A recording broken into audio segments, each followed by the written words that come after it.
ନମସ୍କାର। କ'ଣ କରିଲେ ଆପଣ 7 ଜନ୍ମର ପାପରୁ ମୁକ୍ତି ପାଇବେ?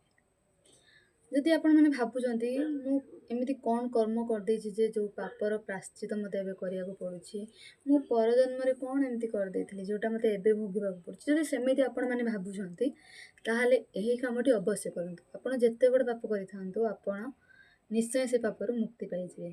ଆସନ୍ତୁ ଜାଣିବା।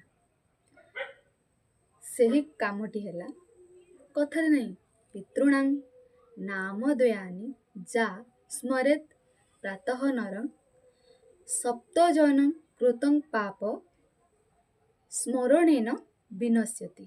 ଏହାର ଅର୍ଥ ହେଲା, ଯଦି ଆପଣମାନେ ଆପଣଙ୍କର ପିତାମାତାଙ୍କର ନାମ ଯଦି ଆପଣମାନେ ସକାଳ ଆଉ ସନ୍ଧ୍ୟାରେ ନିଷ୍ଠାର ସହିତ କିମ୍ବା ଏକାଗ୍ରତାର ସହିତ ଯଦି ଆପଣମାନେ ସେମାନଙ୍କର ନାମକୁ ସବୁବେଳେ ଜପ କରୁଛନ୍ତି, ସେମାନଙ୍କର ଦେଖାଚାହାଁ ଭଲସେ କରୁଛନ୍ତି, ସେମାନଙ୍କୁ ସମ୍ମାନ ଦେଉଛନ୍ତି, ସେମାନଙ୍କର ଆଶୀର୍ବାଦ ପାଇବା ପାଇଁ ଆପଣମାନେ ଯୋଗ୍ୟ ବୋଲି ଆପଣମାନେ ଭାବୁଛନ୍ତି କିମ୍ବା ଆପଣ ସେମାନଙ୍କର ସବୁ କଥା ବୁଝୁଛନ୍ତି ଏବଂ ତାଙ୍କ ନାମକୁ ସକାଳେ ଏବଂ ସନ୍ଧ୍ୟାରେ ସ୍ମରଣ କରୁଛନ୍ତି, ତାହେଲେ ଆପଣ ଯଦି ଏହିସବୁ କାମ କରୁଛନ୍ତି ତାହେଲେ ଆପଣଙ୍କର 7 ଜନ୍ମର ପାପ ଏହି ଜନ୍ମରେ ମୁକ୍ତି ପାଇଯିବ ଏହି କର୍ମ କରିବା ଦ୍ୱାରା।